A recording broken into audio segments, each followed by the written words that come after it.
Valley Club, progressive chance for your summons right now in Raid Shadow Legends. Is it worth pulling any champions during this? Should you save for the summon rush? Should you save for a double summon event? We are going to take a look at each champion, see if it's worth testing your luck or not. And if you're ready to see if it's worth it, then you know do Valley Club. Find that like button and let's go smash it. And welcome back to the ValleyFlyin raid channel. I am ValleyFlyin. I hope you're having a great day. I hope you're doing well in this Lysander Beastbane fusion event.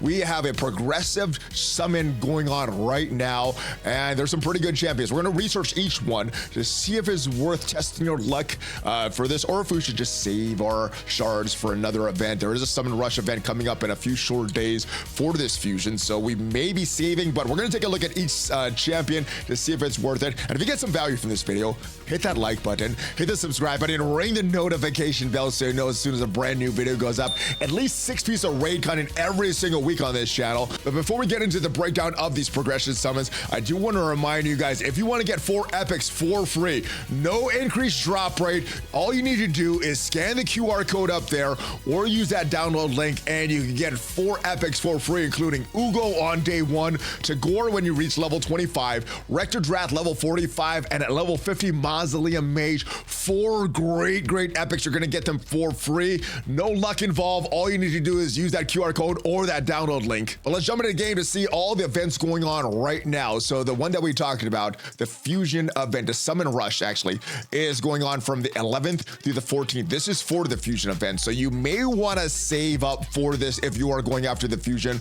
Obviously, if you want better drop rates, you save for some double drop rates, but the progressive chance going on right now, 2 back-to-back ones, and they're increasing the chance of summoning champions that have a decreased speed debuff that can place on enemies or boost your allies' turn meter. And there are some new champions in the mix as well. Karen the Harvester, Arathia Corpse Flower are both available for the summon. You can boost the summon chance for a specific champion by 25% by adding the summon slots and summoning a champion that matches the rarity of a champion in the summon slot. So if you're looking for an epic and you pull that epic, well, you'll get one of the epics that are in that summon slot. If you're looking for a legendary, you get one of those legendaries. If you get a myth, there's no mythics in this, but yeah, you would increase your chances for that. So the first schedule going on today, and these are the chances: 15% chance of summoning the following champions that can place a decreased speed debuff. So the first one is Karen the Harvester. Karen is a new champion on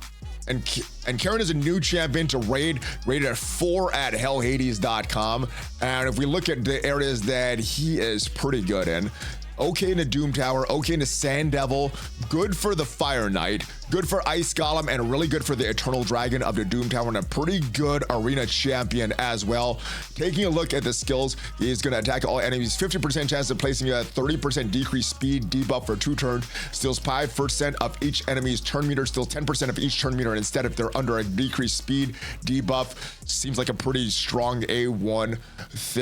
Thresh Master attacks 1 enemy, puts all the target's skills on cooldown. Ooh, that is a strong move. 75% chance of placing a decreased turn meter on all enemies under the sleep debuff by 15%. 75% chance of decreasing the turn meters of all enemies without a sleep debuff by 30% instead. Seems like an okay move. And attack all enemies on an A3. 75% chance of placing a sleep debuff on all enemies for 1 turn. Will ignore block debuffs buff, then grants an extra turn. Seems like a very good champion here. And the passive, whenever an enemy attempts to increase their turn meter, decrease the value of that turn meter fill effect by 25%. Oh, that is going to screw up some people that are stealing turn meter. There are multiple champions on the team with this skill. Only 1 will activate, and an active effect. Whenever a sleep debuff is removed or expires in a target, instantly activates a Thresh Master skill on that target. Does not work if a sleep debuff is removed by damage. There are multiple champions on this team with this skill. Only 1 will activate, and the Thresh Master is that A2 there, which is gonna put all the target skills on cooldown. So Karen looks like a pretty good champion. Thor Feyhammer is another champion that you can summon with this, and 4 on hellhades.com. So pretty good champion, member of the Barbarian class. Thor really shines in the Spider's dungeon, the Spider hard mode, the Fire Knight, so helping with a few of the dungeons. The Hydra boss, the Clan boss looks like a pretty good champion and pretty good in arena as well. And the Dark Fae of the Doom Tower looks like a really good champion there. All right, another champion you could pull is Ishtra Dream Song. This is a champion that really screws me up in arena. Every time I see this champion in arena, I try to avoid that fight. And Ishtra gets a 4 on HellHades.com. One of the reasons is her turn meter manipulation. She gets a 5-star in arena, and that's why she screws me up so much in arena. Also really good for the Dark Fae fight, and a bunch of dungeons. 4.5 for the Spider, 4.5 on Fire Knight, Dragon also.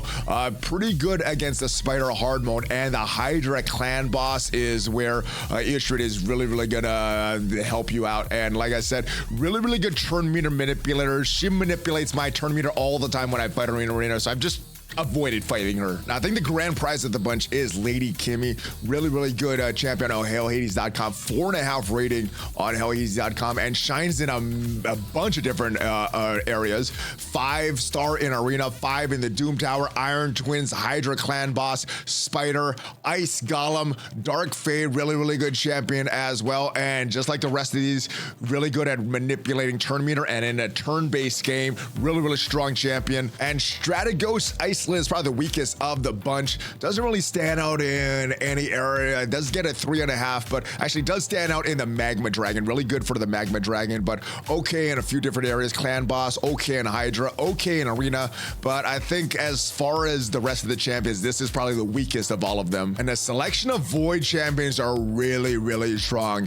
Fade Tealcrest is a 5-star champion on HellHades.com. Void champion, so really good. Arena, many areas shines in the Doom Tower, Iron Twin, Sand Devil, Shogun Grove, Hydra, Spider, really good in the Fire Knight, Dragon as well, Ice Golem, Frost Spider, Eternal Dragon. Pretty much everywhere that you use Fady, you are gonna have a good time because really good in many areas of the game. And Krisk the Ageless is another champion that you can get from these progressive pulls. Another 5-star champion on HellHades.com. Void champion, so is gonna be good against no matter what affinity, and shines in Clan Boss, Hydra Clan Boss, Doom Tower, Amonas, Iron Twins, the Magma Dragon, the Celestial Griffin.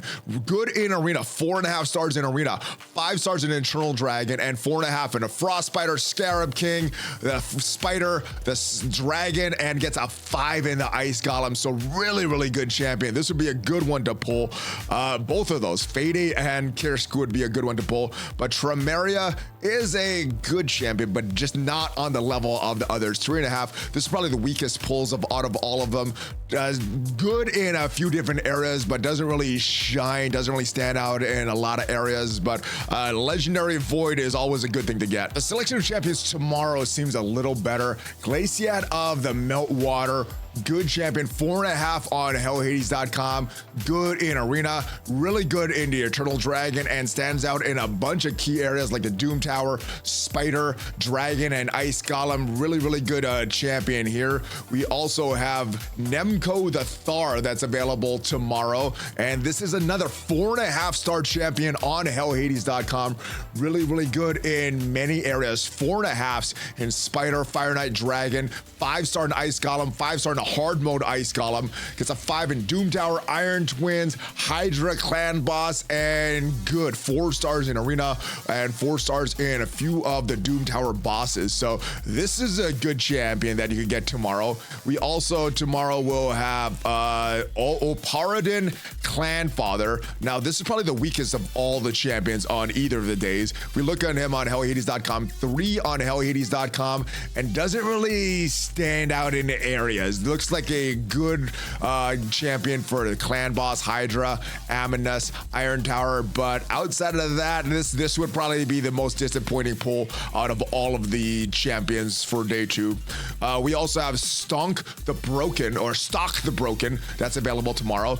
Pretty good champion, 4 on HellHades.com, and is good, really good in a Scarab King, really good for the hard mode Dragon and the normal Dragon, the Ice Golem, the Spider, and the hard Spider as well. So if you need help for this one and you pull Stonk, well, that would be a really good thing. And last but not least, Kaja the Rye is another champion that you could pull tomorrow, and Banner Lord champion, and looks like a good champion as well. 4.5 on hellhades.com. Doesn't really get a 5-star. Actually, Arena gets a 5-star rating, but 4.5 rating in the Doom Tower. 4s all over the place. Clan boss, Hydra boss, and the Frost Spider. Good champion, good into Dragon, good for the Ice Golem as well. Good champion, but I think Glaciate of the Meltwater is going to be the champion from the normal shards, and from the void shards, well, Arathia Corpse Flower is one of the champions you get. That's a new champion. 4 on hellhades.com, and all void champions are always good. Gets a 5-star in the Ice Golem, 5-star in the hard mode Spider. No real data on Arena, but pretty good in a few dungeons that you may or may not be struggling in. Siphi the Lost Bride, really good champion, one of the best champions out there. Also a 5 on hellhades.com, and man, great in Arena. 5-star for Arena, and 5-star for a lot of these. Iron Twins, Sand Devil, lots of 4.5s and 5s all over the place. Siphi, one of the best champions in the game, 5-star rating. And last but not least is Yuneska the Grave Bearer, another great champion. 4.5 on hellhades.com, another member of the Sylvan Watchers, and gets a 5-star rating in Arena. Gets a 5 for the Eternal Dragon, 5 for the Dragon and Ice Golem, and pretty good for the hard mode versions of them as well. Hydra, Doom Tower, also very good. And this is how it works. The chance of summoning a legendary from Ancient, Void, Primal, and Sacred Shards are going to be the same as normal, so you're not going to get an increased drop rate. But if you do summon a legendary champion from one of these shards, Ancient, Void, Primal, or Sacred, you have a 25% times chance of getting the champion that you've added to the corresponding summon shot compared to the other champions. So there's still a 75% chance that you wouldn't get one of these champions, and there's still a very low drop rate because the normal drop rates have not been increased. Champions need to be added to the summon slots in order to receive the progressive boost. Champions can also be swapped out of the summon slots at any time during the event. You can remove champions from the summon slots, and the progressive boost will be saved until you fill the summon slots again. Keep good luck and happy summoning. Go to the summon portal. We have all these progressive chances that are active right now. We could choose one of these champions, but if we look at, let's get out of this, but if we look at the drop rates here, none of the drop rates have been increased. So if you're opening an Ancient Shard, still a 0.5% chance to get a legendary character. Void Shard, still a 0.5% chance to get a legendary. If you're going for a Primal, 1% chance to get a legendary, and then if you're opening a Sacred, 6% chance to get a legendary. So this is probably something that I'm going to pass on. I'm probably not going to do this. I'm probably going to go for the Summon Rush event and then open a bunch when there's a double summon rate event, and that's where we're probably going to open a lot of these. But let me know, does some of these champions being in that progressive chance, does that entice you enough to open some shards during this event? Or are you like myself and are really starved for shards? You're gonna wait till you get some better options and potentially maybe get that fusion. Let me know down in the comments. Hopefully you got some value from this video, and if you did, leave it a like. Check me out on social media. Check out some of my other videos, and I'll see you guys next time. Have a great rest of your day. Hulk fist bump, ValleyFlyin out.